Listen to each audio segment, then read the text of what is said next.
What's up, everybody? This is Phil Rogacki. And I'm Jared Abergina. You're listening to Two Tree Guys Podcast.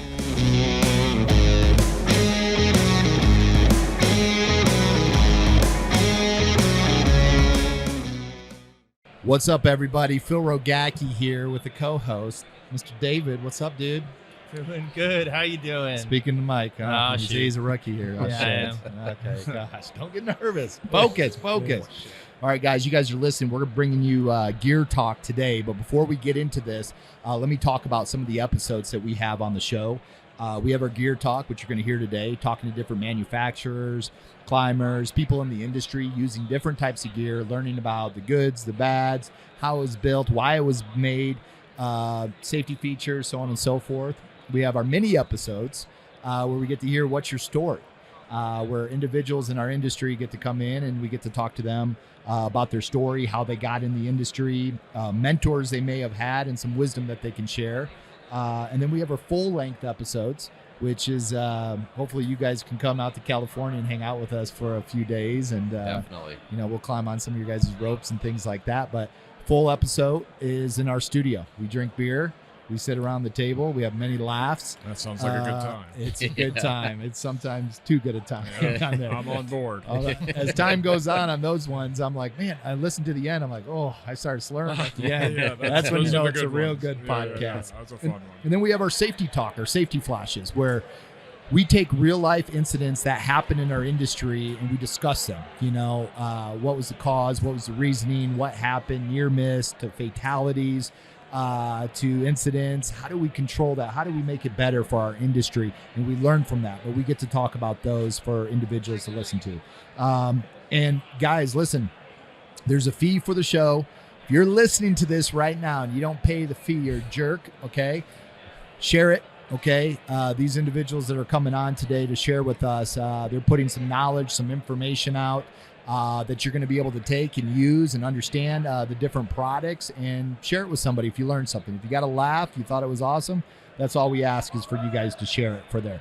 But today we got Courant, right? What does Courant mean? It means like current, flow. Current. Oh, like but that. it is actually the last name of the owner. Oh, really? Yeah, so it's a 7th generation owner. It's been around since 1825. They've been making rope products since 1825. All right. It's going to be good. Yeah. This So is some history there. talk about. Coming up on a 200-year anniversary. Nice. Patrick Fitch, Yes, sir. introduce yourself. Where are you from? Patrick Fitch, Western Maryland, work out of West Virginia. Okay.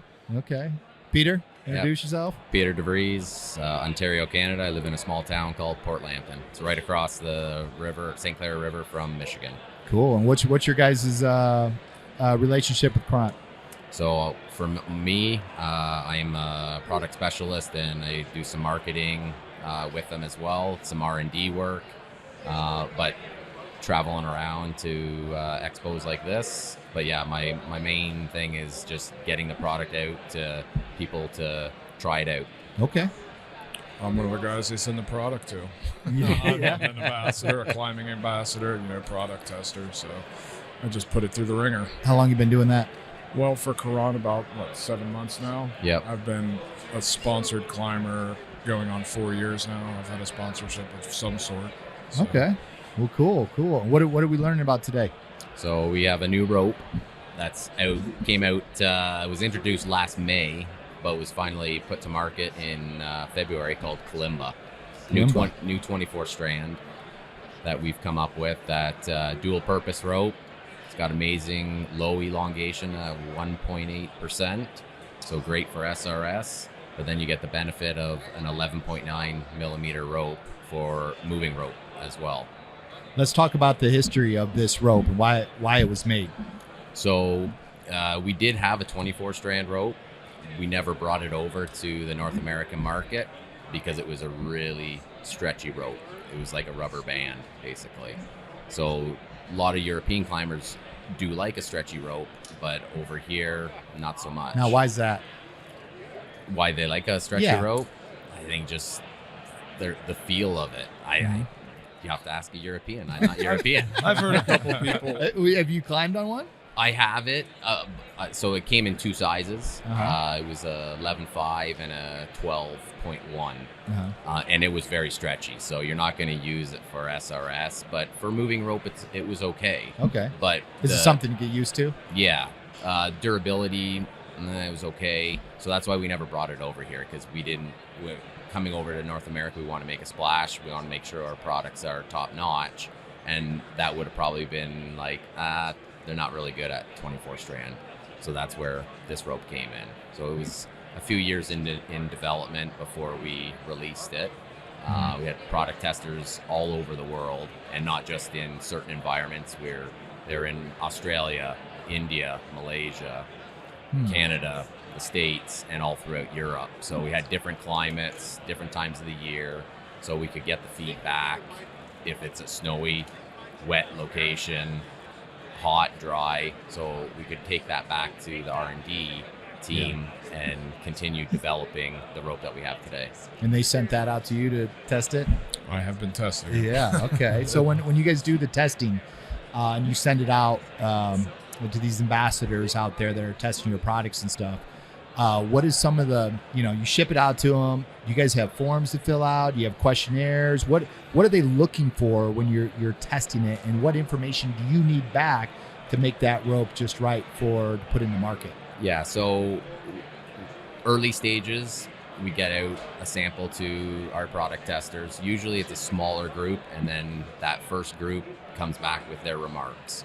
We'll send them like a questionnaire, like a form to fill out online for us to say, what do you like, what you don't like, is the wear very well, not very good, is it picking, not picking. So once we get that back, then we open up to our ambassador team and more product testers. And then same thing, we want that same feedback so we can continue to come with the product that we enter the market with. So it's top notch. Got it. And what'd you find out with the different climates?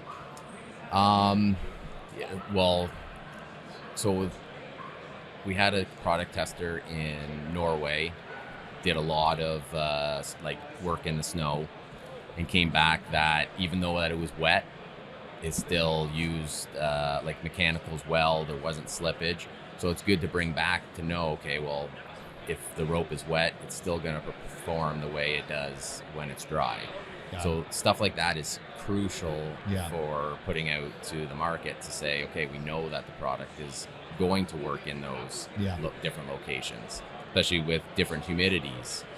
So to have it in those different spots, not just send it out to 3 or 4 people in North America, similar climate, we're not going to get that feedback, that full feedback for the global. Yeah, and that's important, especially when you're putting it out to the whole world. Yeah, you better make sure it's going to work for everybody. In. Exactly. Now, have you climbed with it, David?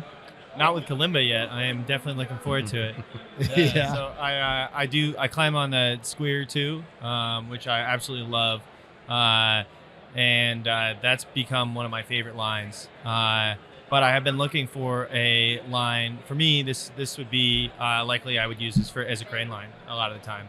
That I've been looking for something that could take a splice well a little bit bigger in the hand. Would be nice when I'm needing to get back up, move, maybe adjust some rigging, or just be able to maneuver myself a little bit. And so I am definitely very excited by it. I don't particularly like very elastic rope. I like relatively low elongation. Of course, and, you're not in Europe.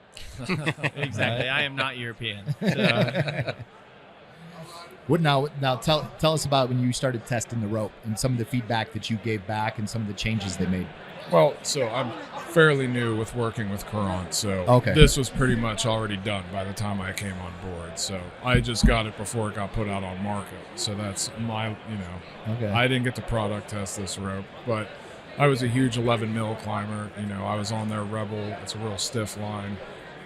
And I swore by that kind of stuff. And then when this came out, I almost, at first I was like, oh man, it was just, it almost reminded me of like a True Blue. It was almost a 1/2 inch, and I was like, okay, it just feels like a real fat rope. And And then I started climbing on it, and it has quickly become my new favorite rope. You know, I just feel it's better on my knees and everything. The static rope, it's that steel.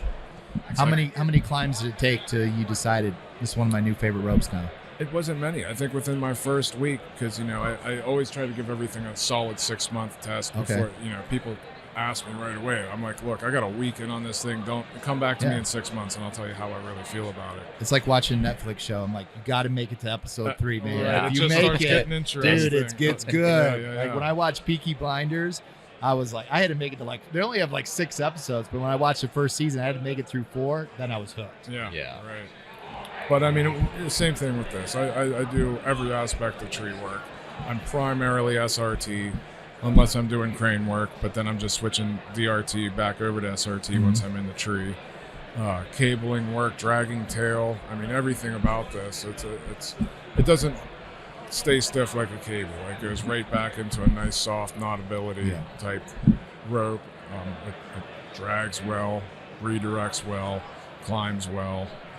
I haven't found too many negative things. It seems like it's gotten a little bit fatter over time.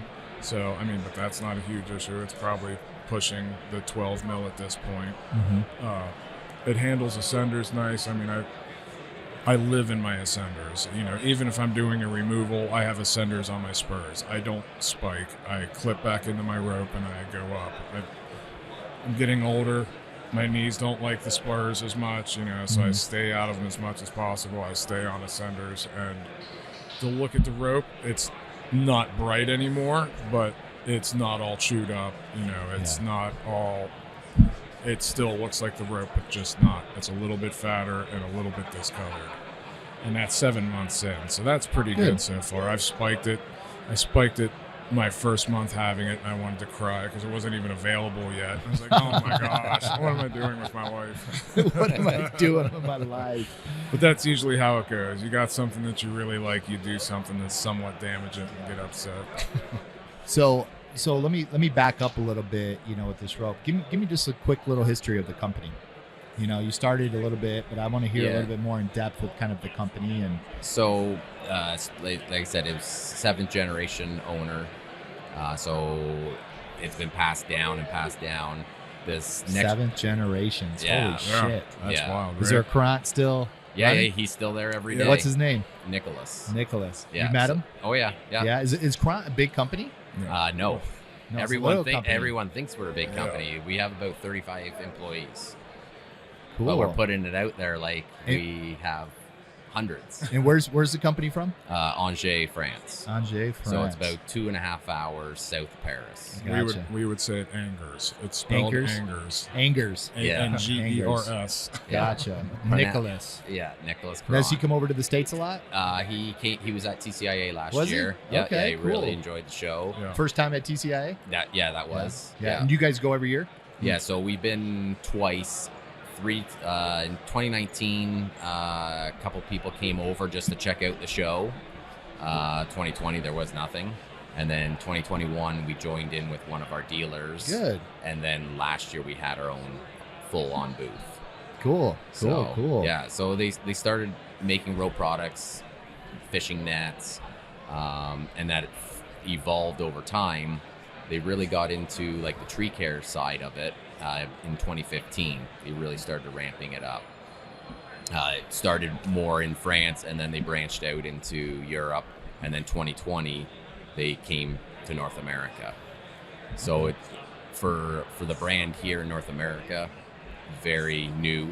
So most people still don't know who we are. Let me tell you. I meet new partners, new vendors in this industry, and manufacturers all the time. And I've never heard of you guys' company before. Of course, I'm not climbing, so it's cool to have some new stuff and, kind of give a fresh look and different perspective. I'm sure, especially 7 generations of being in this type of industry. Well, not the tree care industry, but in the rope, in the textile, so type of industry. they know, the funny thing was everyone originally you guys make amazing bags. Yeah. You guys are an awesome bag manufacturer.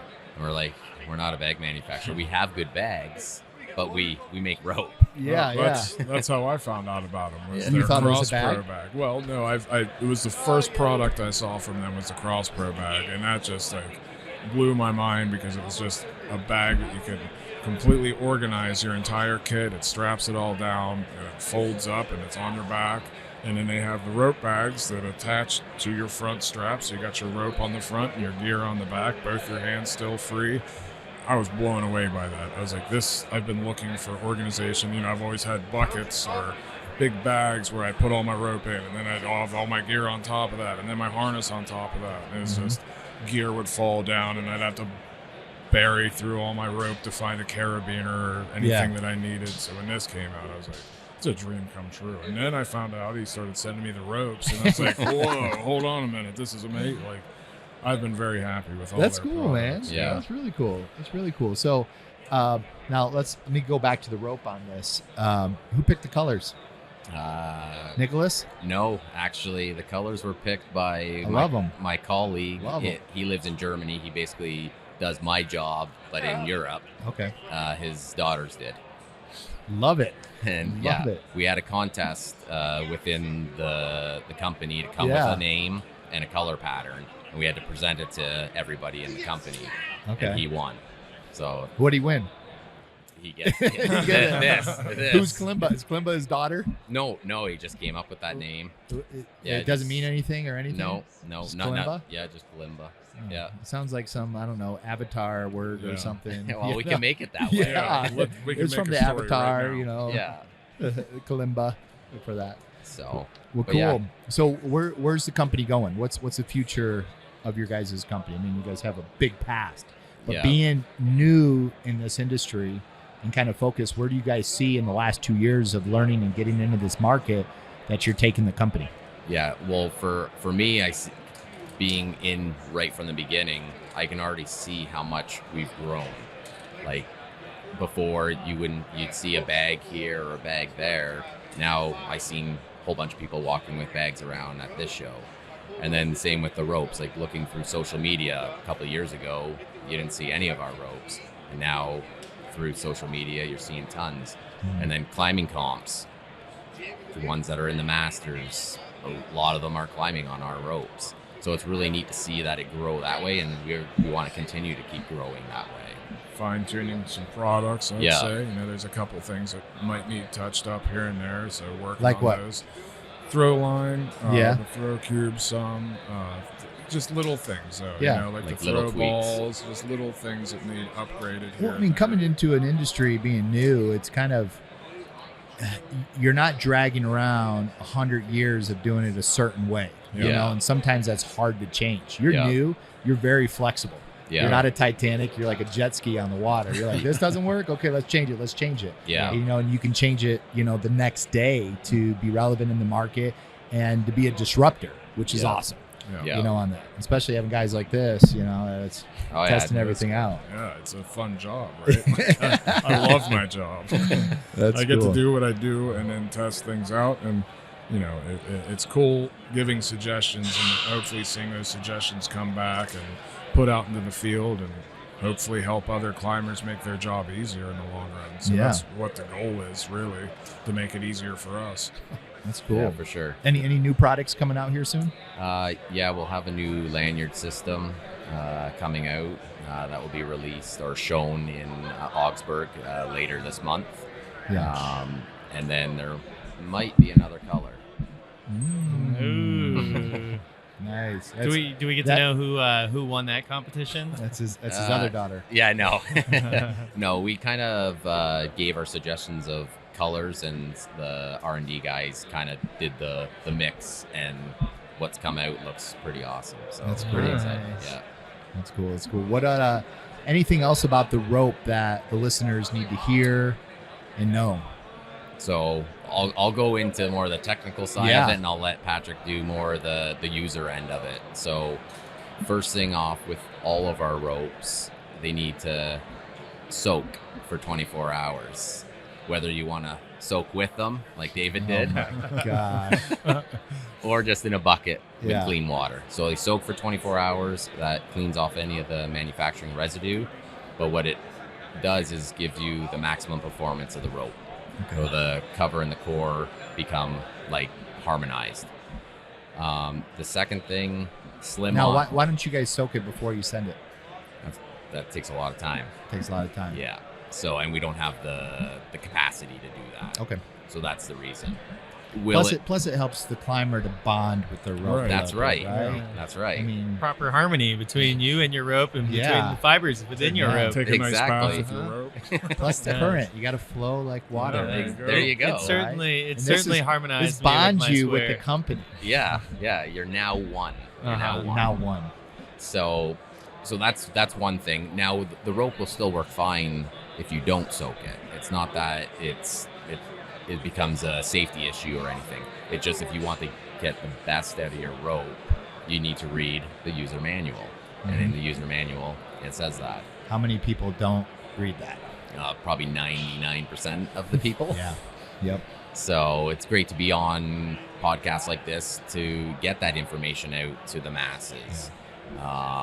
David doing his Instagram post of him soaking in the rope in a tub, like stuff like that, and then it becomes a fun thing too. Yeah. But it's also educating the community to one, read your user manual, but proper cleaning and instructions of using your products. Second thing with this rope is we have, which is unique to us and unique to all of our ropes, it's called X-braid technology. So each individual core, there's 12 in this one, for example, each one of those core strands are individually braided. So it's not a twisted parallel core, it's actually 12 ropes inside this rope. And that's what gives the flexibility over time, the knotability, and also the breaking of the rope when you're static loading it. Right. So it'll flake back into your bag. You're not folding it into your bag. Gotcha. So that's something unique to us. I think we're the only ones that are doing this type of technology. So that gives us one kind of leg up on the other guys. Yeah. And then we come You up think with they're going to start following that? If they're not doing it? maybe, I don't know. We'll have to see. Did it take any? Sorry, No. as far as the tooling it took to do that, like in the process of developing that, with the tooling you use to produce your ropes, was that pretty complicated to get that all figured out? How, to like any special machinery you had to create? Yeah, the braiders that are doing the X-braid, they're running like 24 hours a day. Constant running. So that's a complete different braiding system than the 24-strand braider or the 32-strand braider or 16-strand. So it's a complete separate piece in the factory. So, but we need those cores to then produce this rope and all the other ropes. Yeah. So that's kind of like where we are backlogged because we need to produce a lot of core in order to make Squeer, Camorra, Canopa, Rebel, and then now Kalimba, because they all have this X-braid technology. Are those all made up names? Well, yeah, but I love them. Yeah. No, they're good. I like it. So, what about on the Kalimba? What about the percentage of load between the sheath and the core? What's the distribution there? It's about 50. Like you're both. You're like 50-50. So okay. You need the core. The core is keeping with the X-braid is going to keep that round shape. So your rope's not going to flatten out over time either. Nice. Using mechanicals.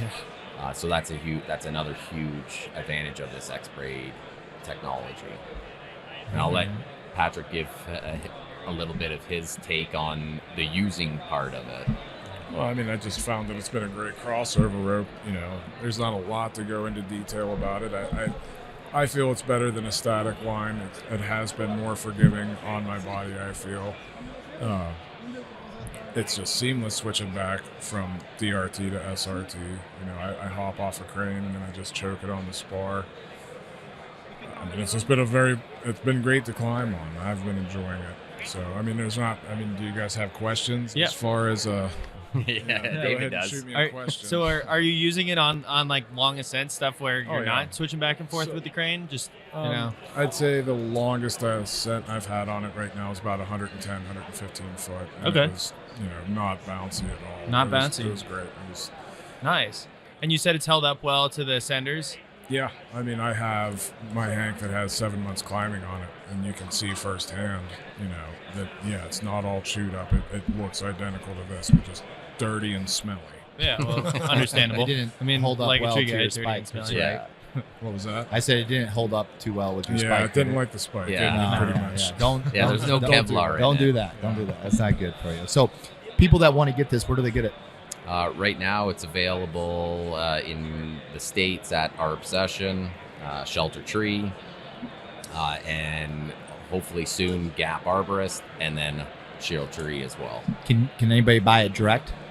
No, we don't sell direct to end users. You got to go to a dealer.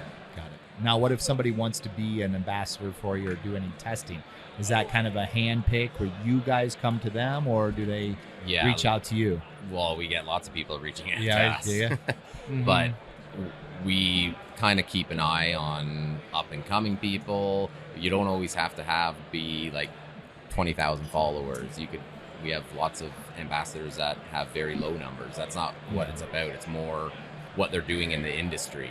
Are they doing training? Are they promoting safe work practices? And then also using people that are around the world, not in just one location. Got it. So a couple more questions on this too. So can you talk a little bit about this splice that is on Kalimba and the like the strength relative to the rope, everything like that? Yeah. So the rope is rated for 35 kilonewtons. I believe this is the strongest slim splice in the market as well, because most are rated for 15 to 18 kilonewtons. So ours is rated at 23 kilonewtons, but when we were doing the testings, we had break strengths from 26 to 28 kilonewtons. The rope is rated for 35, so really high strength splice. I can't talk too much about how it's constructed because we don't share any of our splicing instructions. Proprietary. Yeah, we only share that with the dealers that want to get certified. So they do the testing, they get a certificate, so they are a certified Courant splicer. Got it. Cool. And how about milking? I've experienced like virtually no milking with my squeer. Been hugely pleased with that. How does that compare with the Kalimba? All of our ropes are either zero or very little milking. Yes. Again, that's the technology that we put together with the X-Braid, the combination of if you soaked the rope. Yeah. That's important because I've seen it firsthand. My first Rebel, I didn't soak, and I did have milking, and I had some jacket issues and some soft spots on my ropes, and so then I got my next Rebel, pre-soaked it. No issues at all. So it is very important to soak that rope, that I feel so far, because the one time I climbed on it, the rope was no good. I thought, I had a lot of issues with that rope. So definitely pre-soak the rope. Yeah. Cool. Well, guys, awesome. Awesome for you guys being in the industry and shaking it up and bringing some new innovations, because that's what our industry is about. Is we need new companies to come in, or not in your case, old companies, but new industry of coming in and kind of shaking it up and, trying out some different things and bringing a new look to us, to the industry, because this is where it makes it better. This is where people start going, what the, whose phone's vibrating? That was mine. Alarms. Yeah. Turn that shit off. It's a a podcast. He's Hollywood over there. I know. You keep vibrating. I'm like, the whole time I'm going to listen to this again. I'm like, I can hear it, and I'm going to kill Jared one time. I'm on a freaking podcast with Jared, and he'd bring up his glass with ice and go clink, clink, clink, clink. I'm like, oh man, I'm going to kill you. But anyways, no, thanks guys for being on the show and stuff. Love when you guys come out with some new products to be on our show, and come out to California. Yeah. Come do a training with us. Come do a course, be a part of it. Send your team out there. We'll put you guys through it, and then do some podcasts and stuff like that. Yeah, definitely. Yeah, thanks for having us on, and I'm Yeah. excited to get out to California and see the. You come out there ever? I was out there last year at this time for Grimp Day for a rope rescue event. Okay, so cool. I've been out there once. They got Treetopia coming. You guys should come out for Treetopia. That's a really cool event that they put out there for that. Yeah, so, for sure. Well, good. We're going to see more of you guys at all the trade shows.